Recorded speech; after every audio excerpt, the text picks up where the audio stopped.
El 24 de agosto del año 79 después de Cristo, una fértil montaña de Campania, el Vesubio, repentinamente explota, borrando de la faz de la tierra aldeas y ciudades que vivían a sus pies. Hoy, una de aquellas ciudades vuelve a la luz para contarnos el esplendor de un mundo que parecía perdido para siempre: Pompeya.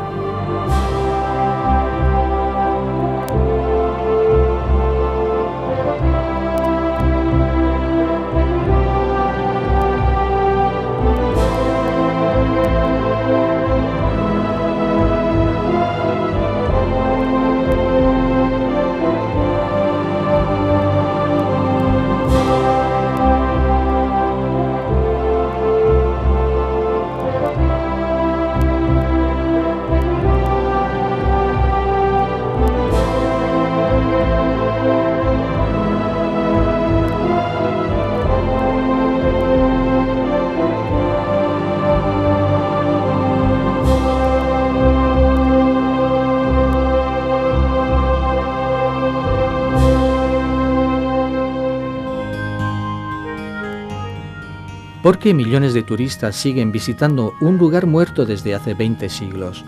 Quizás porque este representa un hito increíble en la historia, en el que dos civilizaciones, miles de años lejanas, pueden acercarse venciendo por una vez el despiadado paso del tiempo.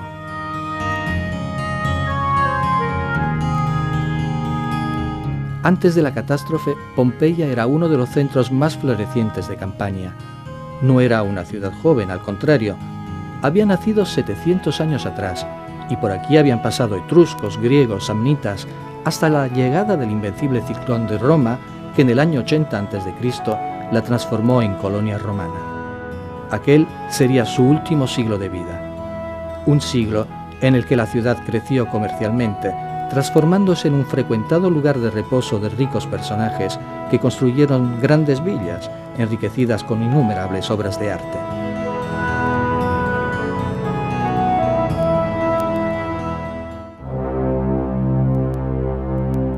El primer indicio del final llegó en el año 62 después de Cristo, cuando el área del Vesubio fue sacudida por un terrible terremoto que provocó víctimas y destrucción también en Pompeya. El resto es historia sabida. Todavía se estaban realizando las obras de reconstrucción cuando, 17 años después, el Vesubio estalló de improviso, transformando aquel maravilloso golfo en un lúgubre teatro de muerte.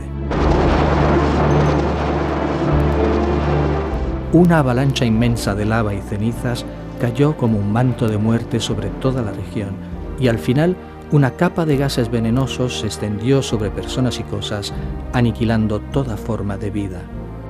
En menos de 48 horas, una ciudad maravillosa fue borrada de la historia. Su recuerdo se esfumó lentamente, y solo 17 siglos después la ciudad volvió a la luz, gracias a Carlos de Borbón y a grandes arqueólogos que la despertaron de su largo letargo con la restauración más extraordinaria de todos los tiempos. Y con ella retornaron las formas de sus antiguos habitantes, obtenidas gracias a una intuición del gran arqueólogo Giuseppe Fiorelli, que hizo rellenar con yeso líquido las cavidades dejadas por los cuerpos y los objetos descompuestos, obteniendo así unas perfectas esculturas del pasado. Macabros, pero extraordinarios calcos de la historia, que nos acompañarán en el descubrimiento de la ciudad y de los misterios que todavía la envuelven. Una de las entradas a las excavaciones es Puerta Marina. Se halla en las antiguas murallas y está formada por dos arcos, uno para peatones y el otro más grande para las carretas que llevaban a la ciudad las mercancías, sobre todo pescado y sal, desde el puerto fluvial ubicado en la desembocadura del río Sarno. En las cercanías de Puerta Marina se encuentran las termas suburbanas, que se remontan al siglo I después de Cristo. En el vestuario se aprecian varias escenas eróticas. Encontraremos este tipo de pinturas varias veces a lo largo de la visita a la ciudad. Se trata de un repertorio de posiciones amorosas particularmente audaces. Aquí vemos también una secuencia en la que participan dos mujeres, un caso único en la pintura romana. Sin embargo, los sectores masculino y femenino quedaban rigurosamente separados. Más adelante hallamos el Frigidarium, la sala para baños de agua fría, decorada con estucos y paisajes marinos y como fondo una cascada de agua. Siguen luego el Tepidarium y el Calidarium, la sala de baños calientes desde la que se apreciaba el panorama por 3 ventanas.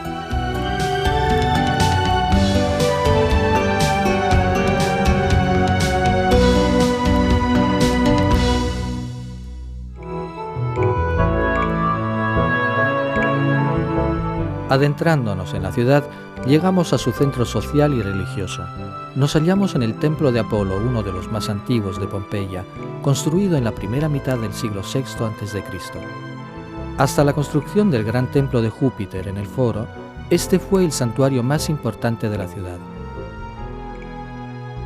El templo estaba rodeado por un doble pórtico de columnas, adornado con altares para los sacrificios y estatuas de divinidades.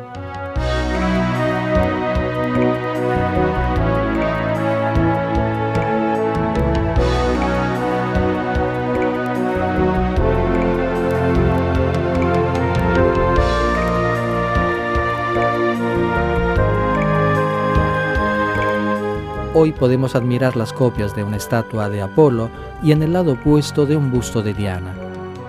Al pie de la escalera de acceso, un altar de travertino conserva una inscripción que atribuye su construcción a los Quatuorbiri, o sea, los gobernadores de la ciudad.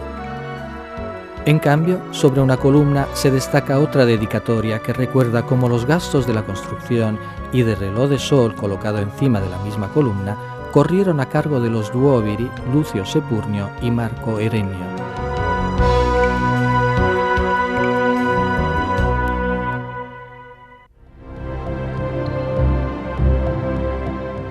Frente al templo de Apolo podemos apreciar la basílica, un amplio edificio rectangular destinado a la gestión de negocios y a la administración de justicia. Se remonta al siglo II a.C. y en aquella época era el edificio público más importante de la ciudad.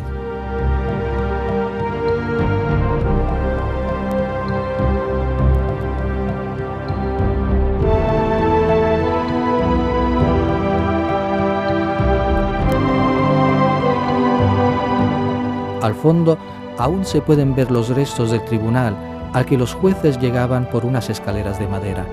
Su altura indicaba una posición de superioridad, pero también servía para proteger a los magistrados de las iras de los condenados, aunque los juicios se desarrollaban según criterios extremadamente modernos para la época, con el fiscal, el defensor, los abogados y una ejemplar tutela de los derechos de los imputados.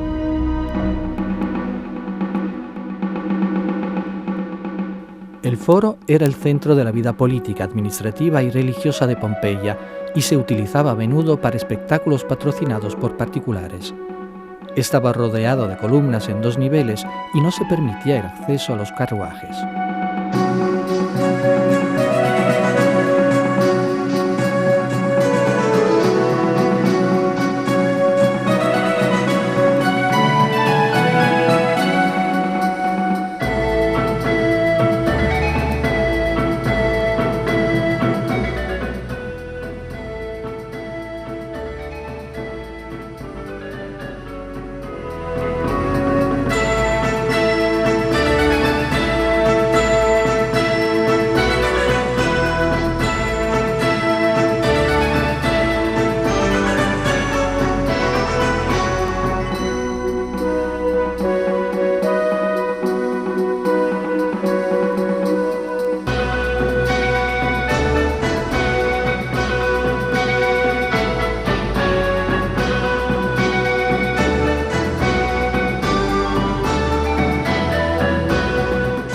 En el fondo se erguía el templo de Júpiter, el principal edificio religioso, construido en el siglo II a.C.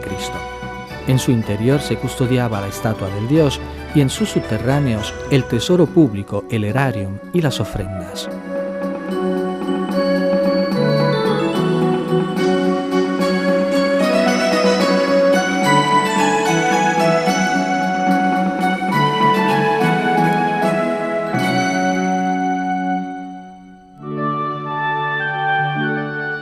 El edificio de Eumaquia pertenecía a una sacerdotisa de Venus y a su rica familia de agricultores e industriales que debían su fortuna al comercio de lana. Estaba dividido en 2 plantas y por sus dimensiones era uno de los edificios más espectaculares del foro.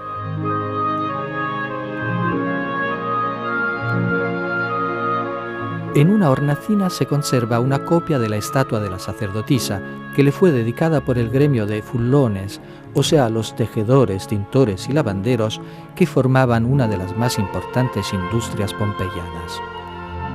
El templo del genio de Augusto era el lugar en el que se rendía homenaje a los emperadores. Es lógico pensar que con el pasar del tiempo tuviera que ser puesto al día, dedicándoselo al que reinaba. Delante de este, aún hoy se halla un altar de mármol blanco con un bajo relieve alrededor que describe la escena del sacrificio de un toro.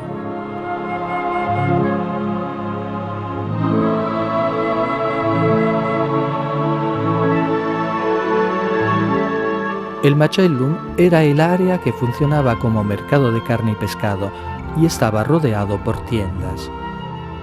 Al centro había, cubierta con una cúpula, una rotonda con 12 columnas y en medio de esta una alberca en la que se hallaron espinas de pescado, restos de frutas y cereales. Se cree que en la fachada se encontraban las oficinas de los cambistas, los argentarii.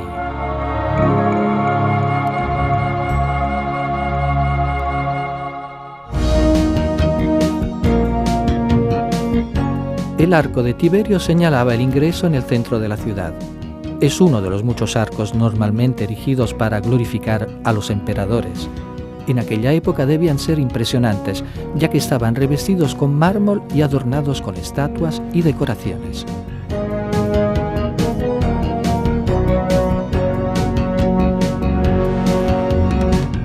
Otro arco interesante lo podemos ver más adelante, al inicio de la Vía de Mercurio. Fue dedicado al emperador Calígula y en aquella época estaba coronado con una grande estatua ecuestre. Al lado del arco de Calígula se aprecian los restos del Templo de la Fortuna Augusta, construido en el periodo de Augusto, sobre un alto podio al que se accedía a través de 2 escalinatas. También este monumento fue edificado por un eminente pompeyano, Marco Tulio.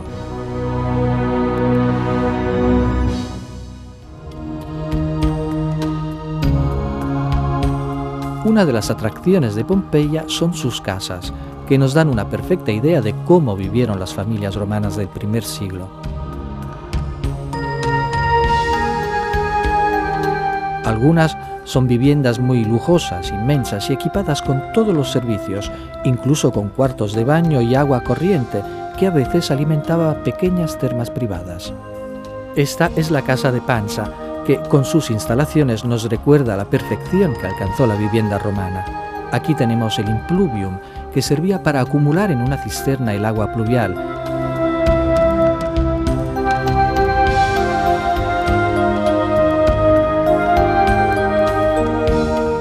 Y luego el peristilo, un jardín habitualmente rodeado de columnas, salones y comedores, los triclinios.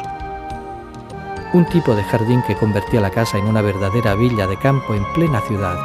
En este caso lo embellecía una gran alberca.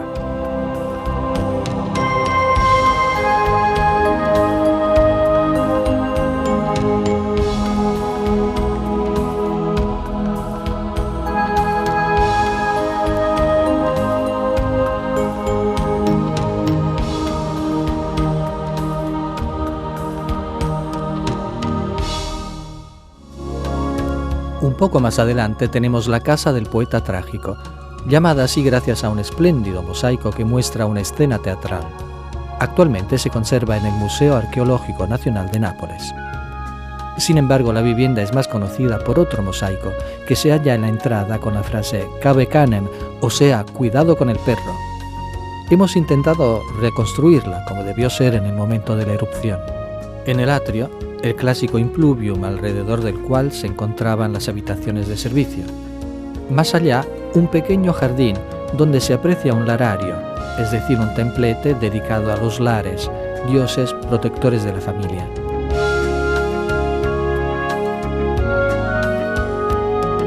En el triclinium, el comedor, podemos admirar 2 frescos, uno Venus con amorcillos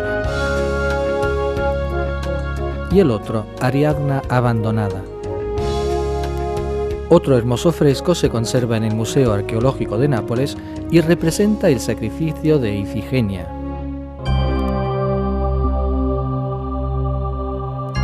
La residencia más célebre de la ciudad es la Casa del Fauno, construida aproximadamente en el siglo II a.C. sobre una superficie de más de 3.000 metros cuadrados. Este lugar es muy conocido por la hermosa estatua del fauno danzante. Una copia de bronce se destaca en la fuente del impluvium a la entrada de la casa.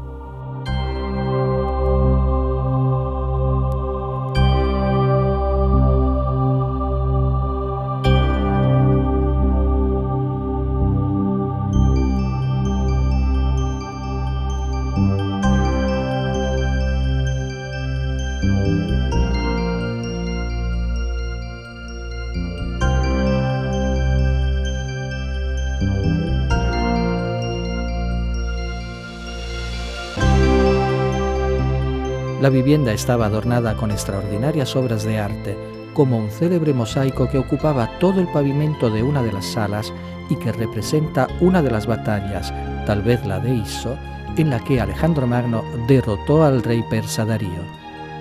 Una verdadera obra maestra, realizada con 1,5 millones de teselas.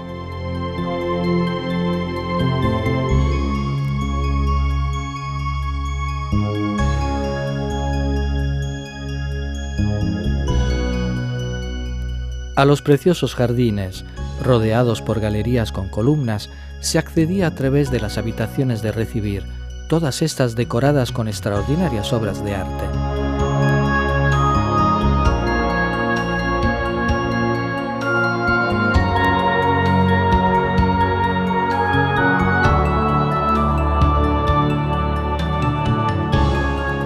Estatuas, frescos, mosaicos con representaciones de escenas animales, marinas, mitológicas o de ambiente egipcio que hoy se encuentran conservadas en el Museo Nacional de Nápoles y nos permiten imaginar el esplendor y la riqueza que la villa tuvo que ostentar en aquella época.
Seguimos visitando las mejores residencias pompeyanas, tratando de imaginar su antiguo esplendor.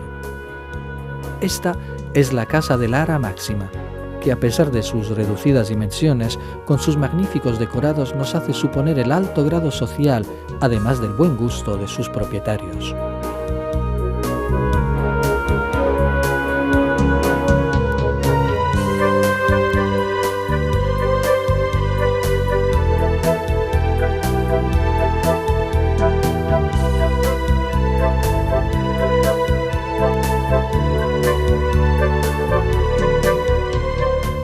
El nombre de Lucrecio Frontón se lee en varios grafitos, dentro y fuera de esta suntuosa residencia que perteneció a un importante político. En la entrada encontramos el clásico impluvium y aún hoy podemos divisar el conducto que servía para almacenar el agua de lluvias en una cisterna. Toda la casa está decorada con maravillosos frescos de escenas mitológicas, realizadas quizás por el único pintor pompeyano que ha dejado su firma en algunas obras de la casa del Orello Tiburtino, Lucio. Y así vemos los amores de Marte y Venus.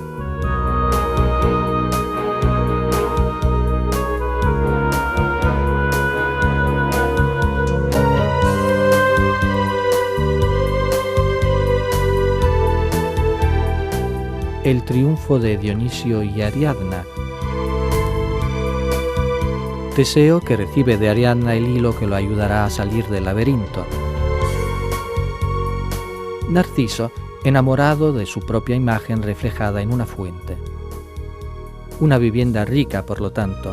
Toda su riqueza, sin embargo, no sirvió para evitar la muerte de 7 de sus habitantes, ya que fueron hallados juntos en la habitación en que inútilmente trataron de escapar a la tragedia.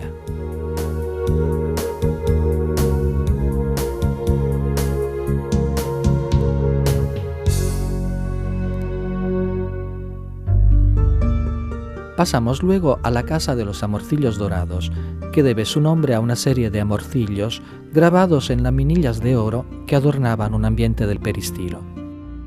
La casa conserva innumerables testimonios artísticos que debieron hacer de ella una de las más hermosas residencias de la ciudad. Los arriates del jardín cobijaban bustos de dioses, relieves con motivos dionisíacos, máscaras suspendidas entre las columnas, esculturas empotradas en las paredes, formando un conjunto que, más que inspirarse en la vida cotidiana, parece representar un mundo artístico provisional e irreal.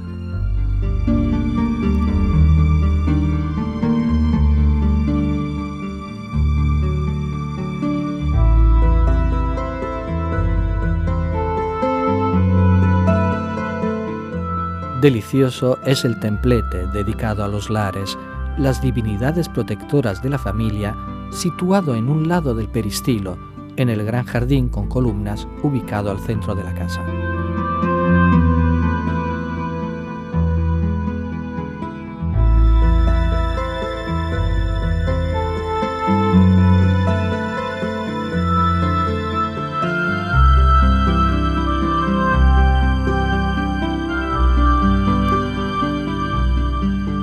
En las cercanías del jardín descubrimos también un sacellum o capilla dedicado a la tríada de divinidades egipcias, Harpócrates, Isis y Serápides, flanqueados por el dios Anubis con cabeza canina.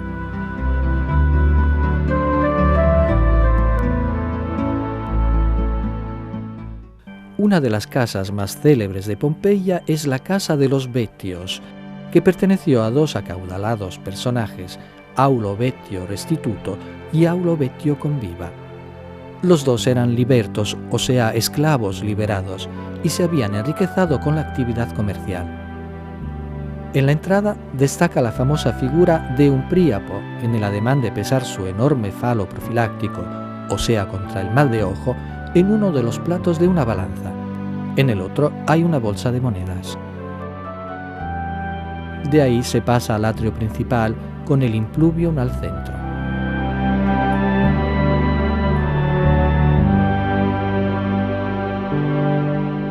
Detrás, luego de una pequeña cocina, descubrimos un cubículum, es decir, un pequeño dormitorio, en el que se encuentra otra estatuilla con un enorme falo agujereado, utilizado como fuente en el jardín, y unos pequeños frescos eróticos.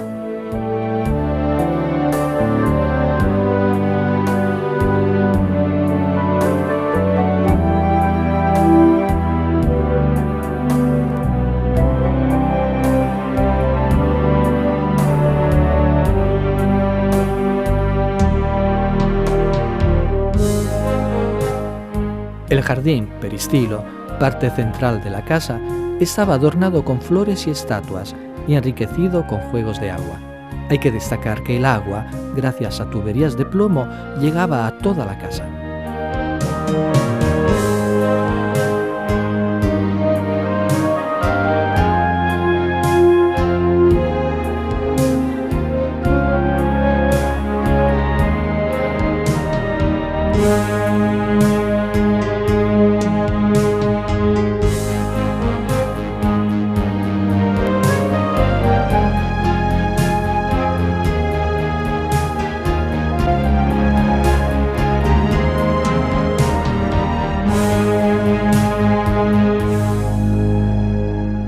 Sin embargo, la verdadera maravilla de esta vivienda son sus frescos. Los encontramos en todas partes, sobre todo en 2 pequeñas salas de reposo en las que se podía descansar mientras se disfrutaba de la vista del jardín. En la primera, observamos a Hércules niño matando a las serpientes enviadas por Juno, celosa de que su marido Júpiter lo hubiese procreado con otra mujer, Alcmena.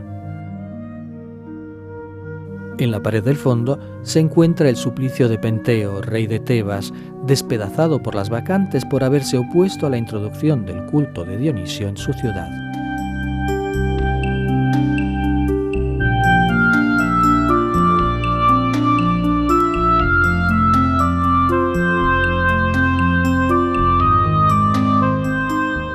En la pared de la derecha resalta el suplicio de Dirce, reina de Tebas, atada a un toro por los mellizos Anfión y Ceto para vengar a la madre que ella había aprisionado.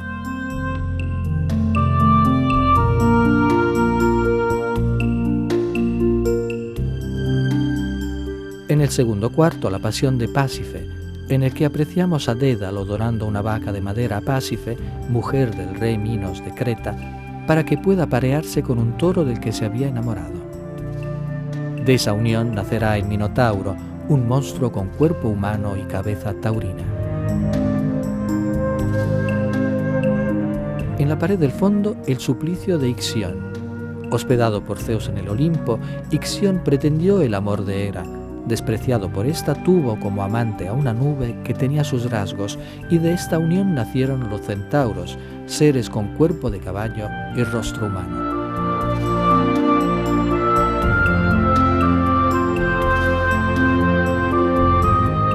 En la última pared admiramos la figura de Ariadna despertada por Baco en la isla de Naxos, mientras Teseo la abandona huyendo en una nave. Al otro lado del peristilo se descubre el extraordinario triclinio, uno de los ambientes más refinados que nos haya dejado la antigüedad.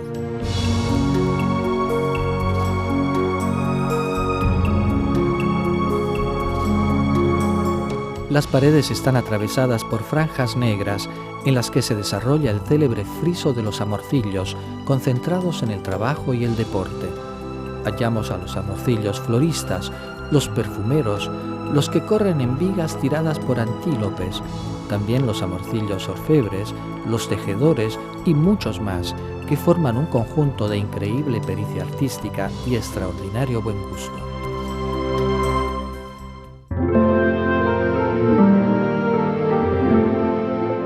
Contigua a la casa de los Betios, la casa del laberinto representa otro buen ejemplo de casa samnítica del siglo II a.C.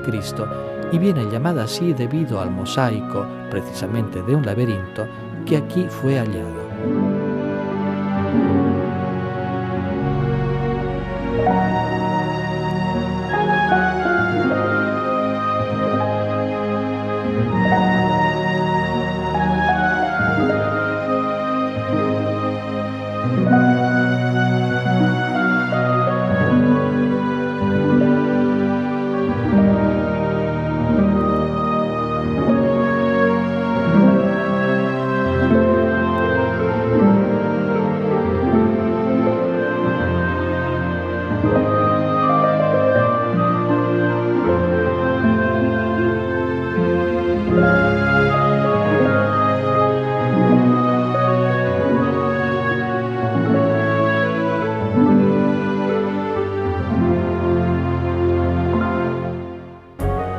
Paseando por la ciudad, tenemos la agradable sorpresa de descubrir rincones preciosos, aunque apartados con respecto al gran flujo turístico. Aquí estamos en la llamada Casa de los Pigmeos, decorada con un simpático fresco nilótico que nos demuestra una vez más lo apreciada que fue la cultura egipcia en la ciudad. El amor que tenían los pompeyanos por el arte y la decoración lo demuestran también estas figuras, entre las cuales una graciosa cabeza de cochinillo, pintadas en un ambiente que no las necesitaba, o sea, una pequeña cocina. Otras dos casas, la de la Fuente Grande y la de la Fuente Pequeña, toman su nombre de dos fuentes en sendos jardines, estupendamente decoradas con estucos, pasta de vidrio y conchas. En la casa de Paquio Próculo podemos admirar un maravilloso pavimento decorado con mosaico, todavía en excelentes condiciones. Vale la pena visitar la casa de los Chei, que se remonta al periodo samnítico de la historia de Pompeya. Muy bonito es el gran fresco de la pared al final del jardín, que representa una gran escena de caza. Otra escena de caza da el nombre a la Casa de la Caza Antigua, donde se encuentran muchos frescos inspirados en escenas de caza y pertenecientes al último de los 4 estilos en los que se ha dividido la pintura pompeyana, o sea, al final del periodo de vida de la ciudad. En la llamada villa de Cicerón, en cambio, se encontró este otro maravilloso mosaico, en el que se admira un grupo de figuras que baila al son de una pandereta. Se trata de una representación extraordinariamente parecida a la que sigue viviendo en el folclore napolitano de nuestros días. Pero además de sus célebres casas, Pompeya nos ofrece innumerables puntos de interés. Volvamos a pasear por sus barrios y calles. Estas estaban perfectamente empedradas para permitir el paso de las carretas. Altas aceras protegían a los transeúntes de los abundantes desagües que, por falta de alcantarillas, invadían las calles antes de drenar fuera de la ciudad. Existían unos pasos peatonales hechos con bloques de piedra que permitían cruzar fácilmente. Vamos ahora hacia el norte de la ciudad, la parte más elevada, en la que todavía podemos contemplar las imponentes murallas. Sobre ellas se destacan varias torres cuadradas, como la de Mercurio, que servía para reforzar la vigilancia. Tras la conquista romana, que trajo una larga temporada de paz en la región, la torre perdió su función inicial. En el extremo noroccidental de las murallas se yergue la Puerta Herculano, una de las 7 puertas de la ciudad. Desde aquí tomamos la Vía de los Sepulcros, uno de los cementerios de la ciudad. Otra gran necrópolis de la ciudad es Puerta Nocera. Por razones higiénicas se hallaba fuera de las murallas como los demás cementerios. Contiene un grupo de tumbas pertenecientes casi todas al período romano. La mayoría son sepulcros familiares en los que se depositaban las cenizas de los difuntos, ya que los restos eran quemados en un rito especial. Se encontraban al lado de una importante calle de acceso a la ciudad para llamar la atención de los transeúntes y asegurar un recuerdo perpetuo de los difuntos y sus nombres.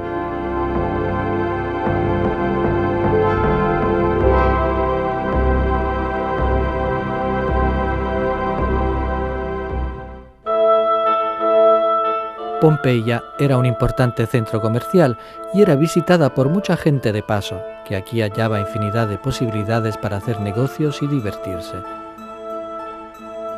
Por lo tanto, por todas partes había tabernas y termopolios, a menudo decorados con frescos que embellecían el ambiente. En la ciudad eran innumerables los pistrina, o sea, molinos hornos, en los que se producía y vendía pan. El trigo se molía entre 2 grandes bloques de piedra de lava, luego se amasaba y se ponía a cocer en el horno de ladrillos. No faltaban tiendas de uso común como barberos,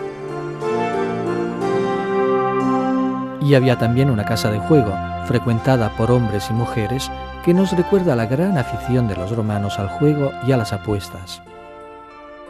Además de los suburbanos, en la ciudad había 3 complejos termales públicos muy usados por la población. Aquí nos encontramos en el Tepidarium de las Termas del Foro, un ambiente con bóvedas de cañón calentado por un enorme brasero. A lo largo de las paredes se halla una serie de hornacinas con estatuillas de terracota que representan telamones. La sala contigua es el Calidarium para los baños calientes, en el que resalta una gran alberca común y otra piscina de agua fría. Aún hoy se puede ver una inscripción con los nombres de los magistrados que lo hicieron construir, pero esta vez con dinero público.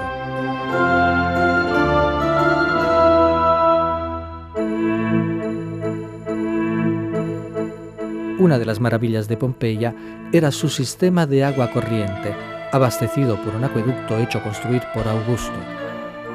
Era una obra gigantesca de casi 100 kilómetros de longitud que nacía en los manantiales del río Serino, en las faldas de los Apeninos, luego rodeaba el Vesubio por el norte y abastecía nada menos que 9 ciudades, incluso Nápoles.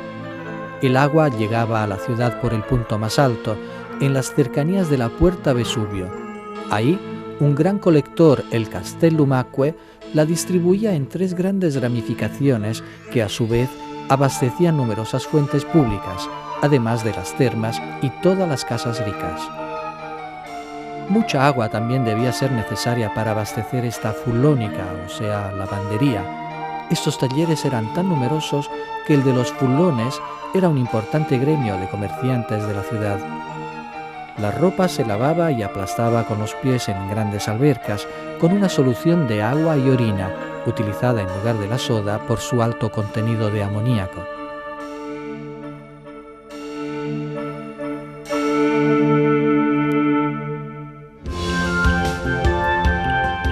Lupa, en latín, significa prostituta, y el lupanar era precisamente el burdel. En la ciudad existían otros lugares donde se ejercía la prostitución, pero este era el único dedicado exclusivamente a esta actividad. Tenía 2 plantas con 10 pequeñas piezas, 5 amplias y cómodas en la planta alta y las otras 5 pequeñas y con muy poca intimidad en la planta baja. En cada una había una cama de mampostería sobre la que se ponían sacos muy poco higiénicos.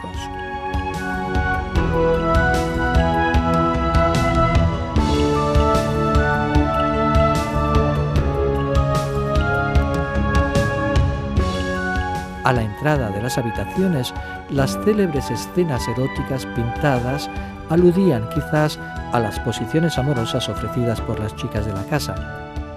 A este lupanar, de hecho, venían generalmente esclavos y hombres de paso, ya que los ricos de la ciudad veían a sus favoritas en sus cómodas casas o se divertían, sin siquiera gastar el poco dinero necesario, con la esclavitud.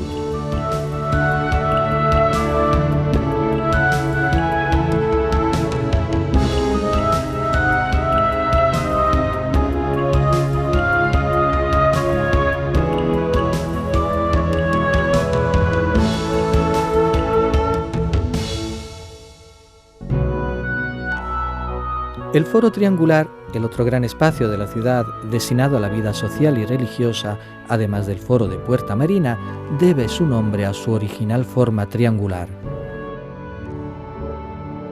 Se trata de un área sagrada en la que desde la mitad del siglo IV se erguía un templo en una posición estratégica tal que se tenía una maravillosa vista panorámica del mar. En el sector meridional se hallaba un templo dórico que estaba precedido por un edificio cuadrangular de época romana, el Heroón, destinado al parecer al culto de Hércules, el mítico fundador de la ciudad.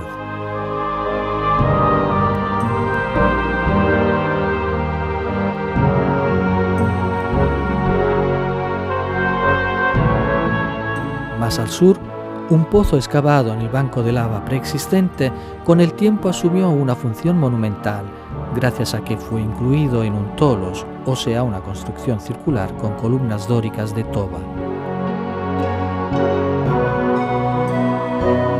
El mundo romano era tolerante con todas las religiones. Un ejemplo de ello es el templo de Isis, uno de los más visitados en aquella época. Fue el primer edificio religioso reconstruido después del terremoto del año 62, lo que demuestra la gran influencia que tuvo la cultura egipcia en el mundo romano. Como otros monumentos de Pompeya, también este fue construido con el financiamiento de un particular, en este caso un liberto, un esclavo liberado, que no pudiendo acceder a cargos públicos, hizo grabar en una lápida como benefactor el nombre de uno de sus retoños que tenía solo 6 años.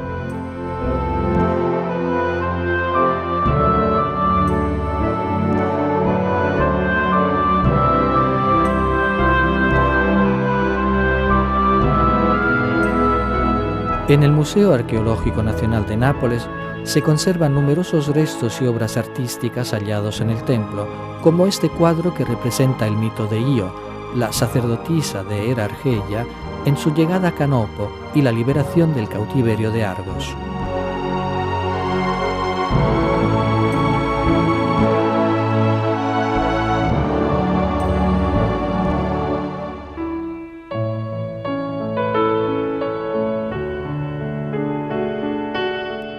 Cerca del foro triangular, entramos ahora en la zona de los teatros. Pompeya disponía de 2 teatros públicos. El más pequeño, llamado en griego Odeón, fue realizado aproximadamente en el año 80 a.C., con el financiamiento de los mismos duóbiri que habían regalado el anfiteatro a la ciudad. Poseía techumbre permanente, tenía capacidad para más o menos 1.300 espectadores y era destinado a espectáculos principalmente musicales y mímicos.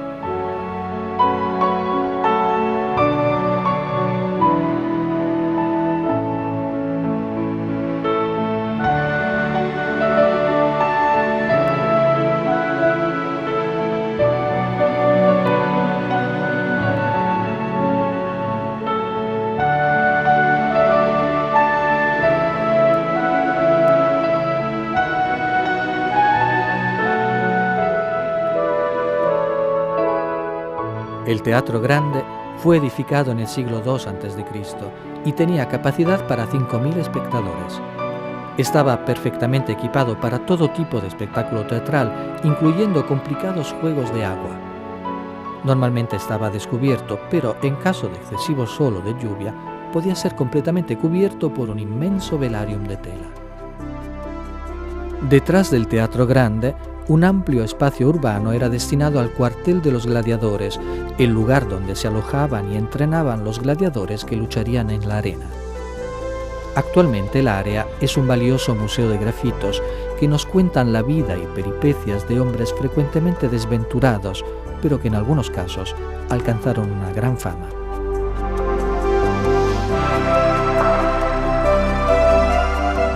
En esta arena concluía a menudo, trágicamente, la vida de estos actores de la muerte. Nos encontramos en el extremo este de la ciudad, en el que se yergue un inmenso anfiteatro, el más antiguo y mejor conservado de los que han llegado hasta nuestros días. Todo el perímetro podía ser cubierto por un inmenso velarium para proteger al público del sol y de la lluvia. Los espectáculos predominantes eran las luchas de gladiadores. Los gladiadores eran seleccionados entre los esclavos y prisioneros de guerra y estaban perfectamente adiestrados para enfrentar las pequeñas batallas en que debían participar ante el feroz incitamiento de miles de espectadores, entre los que destacaban muchas mujeres que enloquecían por estos hombres rudos, pero que normalmente estaban relegadas en las gradas más altas del anfiteatro para evitar cualquier tipo de promiscuidad.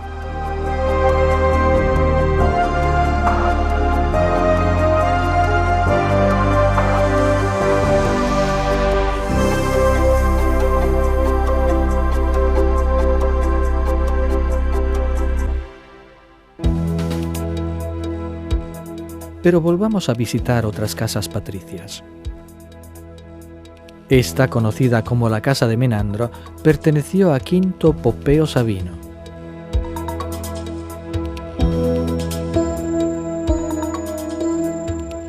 El propietario debió haber sido realmente muy rico, ya que en el subterráneo de la casa se halló, junto a muchas monedas valiosas, un maravilloso servicio de plata formado por 118 piezas, que pesaban casi 24 kilos.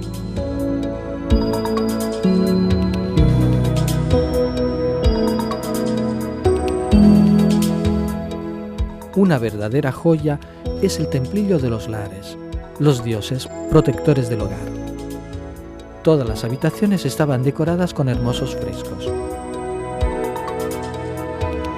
Esta es la hornacina en la que tenemos a Menandro, el poeta griego de la Comedia Nueva que vivió en Atenas a fines del siglo IV a.C. En otro ábside vemos a Acteón transformado en ciervo, mientras es devorado por sus perros como castigo por haber espiado a Diana tomando el baño. Aquí, en cambio, vemos un encuentro amoroso de un sátiro con una Ménade, mientras en este salón destacan los frescos del cuarto estilo.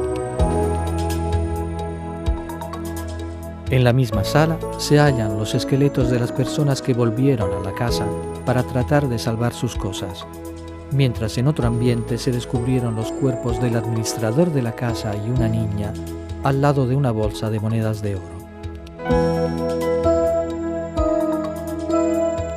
En esta vivienda no faltaban las comodidades, inclusive un complejo termal privado ricamente decorado. En el atrio tenemos la primera alberca, rodeada por 8 columnas. Luego pasamos a un calidarium pavimentado con un mosaico extraordinario en el que observamos a un esclavo mientras lleva ungüentos a su señor y una escena marina.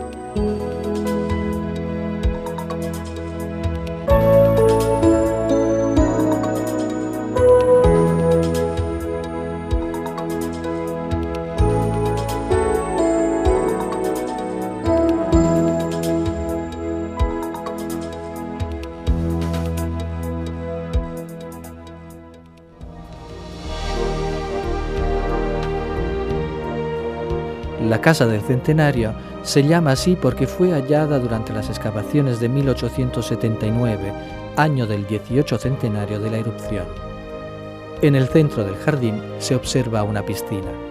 Al fondo del mismo peristilo notamos un temprillo con ninfas en el que, de la hornacina revestida de mosaicos, el agua cae en la alberca.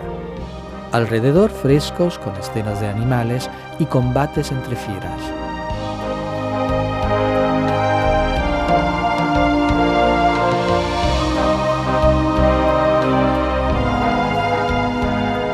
Otras habitaciones de la casa están adornadas con excelentes frescos, incluidos algunos de tema erótico.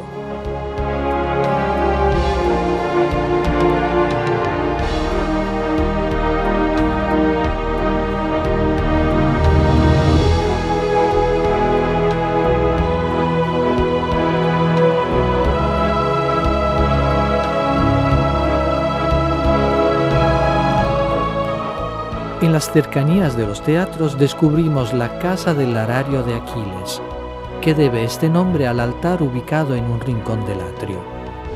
Consiste en un templillo con escenas mitológicas y en el friso inferior los últimos episodios de la Guerra de Troya.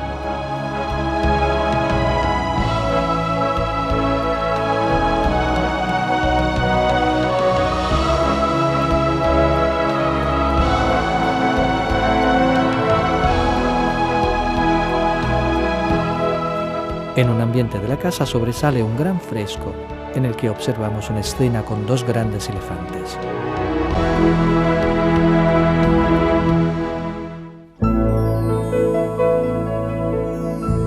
Las últimas viviendas fastuosas de la ciudad las visitamos en los alrededores del anfiteatro. Esta es la casa de Loreius Tiburtinus, construida ya desde la época samnita. Era una casa muy señorial, como lo demuestran las elegantísimas decoraciones pictóricas que adornan las habitaciones y algunas paredes del extraordinario jardín que la convertía en una verdadera villa dentro de la ciudad. Aquí también encontramos muchos testimonios artísticos. Al fondo admiramos un fresco de Píramo y Tisbe, suicidas por amor, y otro de Narciso, enamorándose de su imagen. A propósito de las pinturas de esta casa, es interesante recordar que algunas de ellas son las únicas en Pompeya que fueron firmadas con la frase Lucius Pinxit, o sea, pintado por Lucio. Otro canal de 50 metros de largo se adentraba en el gran jardín, simulando el Nilo, flanqueado por numerosas estatuillas dedicadas al culto de Isis. Todo el jardín estaba rodeado de pórticos para que los huéspedes pudieran pasear con comodidad, creando un conjunto que en aquella época debió dar una imagen verdaderamente encantadora.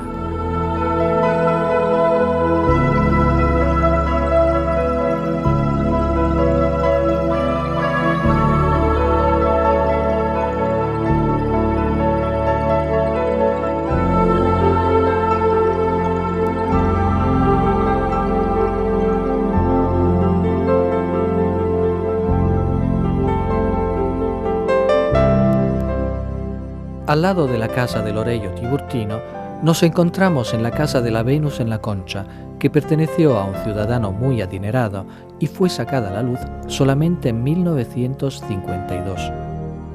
El nombre de la casa se debe a un fresco que cubre la pared del fondo del gran peristilo y que precisamente representa a Venus extendida en una concha, transportada por las olas y acompañada por dos amorcillos.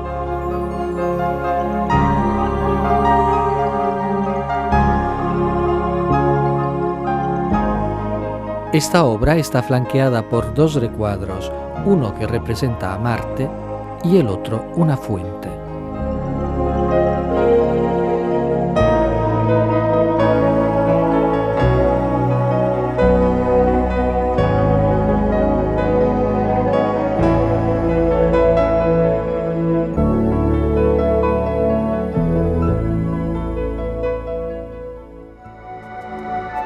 La villa de Julia Félix perteneció a una mujer muy hábil para los negocios, que sacó provecho de la vastedad de su propiedad durante la gran crisis edilicia que azotó la ciudad después del terremoto del año 62, arrendando buena parte de ella a una clientela acaudalada. La parte más majestuosa de la casa es aquella que da al gran jardín.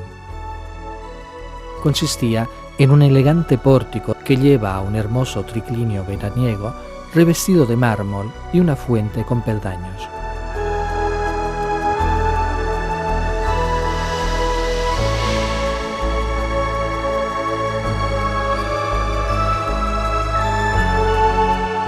Al fondo del jardín, en un templete que parece fuese dedicado al culto de Isis, se encontró un espléndido trípode de bronce que hoy se conserva en el Museo Nacional de Nápoles.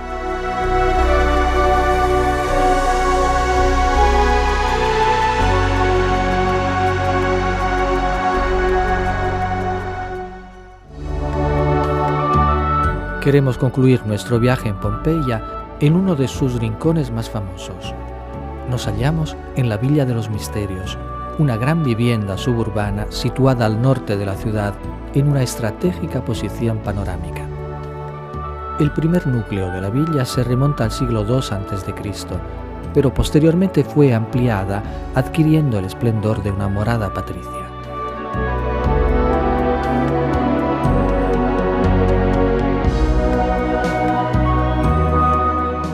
En el momento de la catástrofe, la villa había sido transformada en una hacienda agrícola.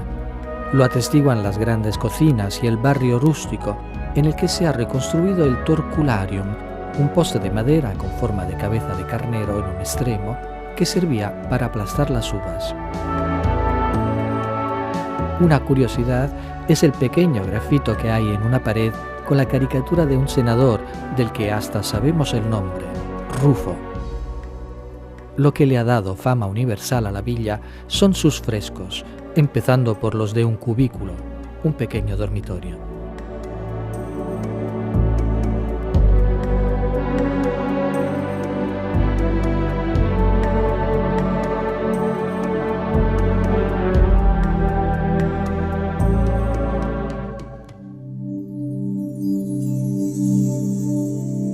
Pero la verdadera maravilla de esta villa la hallamos en la habitación contigua y consiste en una de las más hermosas pinturas murales de la antigüedad, un verdadero espectáculo que cubre 3 paredes. Según una de las diferentes interpretaciones, las pinturas representarían los momentos más resaltantes de una ceremonia sagrada relacionada con el culto en honor a Dionisio. Esos rituales eran tan difundidos que provocaron la intervención del Senado, que trató de reprimirlos por la finalidad orgiástica que contenían. Se empieza con la lectura del ritual, realizada por un joven desnudo. Al lado vemos una escena pastoral con un viejo sileno tocando la lira y una panisca amamantando un chivato. Mientras tanto, una chica escapa aterrorizada, trastornada por lo que ve en las escenas sucesivas. Un sileno abreva a un sátiro, mientras otro trata de espantarlo reflejando la imagen de una máscara trágica en el vino de la jarra.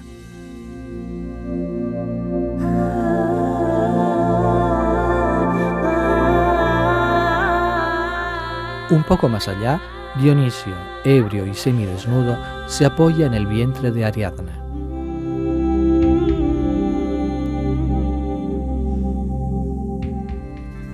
A su lado, vemos a una joven destapando la mística cesta de los misterios que contiene un falo, símbolo de la fuerza procreadora de la naturaleza.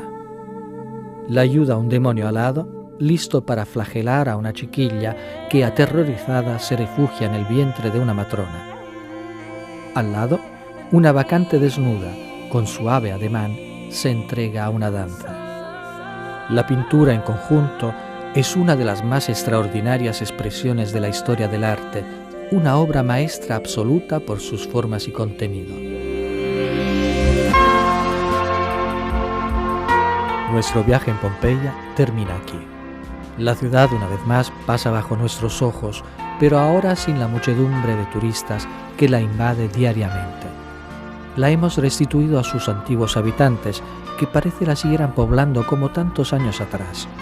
Sombras silenciosas e inmóviles en su atónita desesperación, que nos siguen contando la vida, el arte y la genialidad de una civilización que pertenece al pasado, pero que todavía muestra con orgullo la belleza descarada y ofendida de su maravillosa ciudad. Una ciudad que aún hoy fascina y seduce, pero que también nos hace reflexionar sobre los caprichos de un destino cruel y despiadado, capaz de asesinar a un pueblo entero para hacerlo inmortal.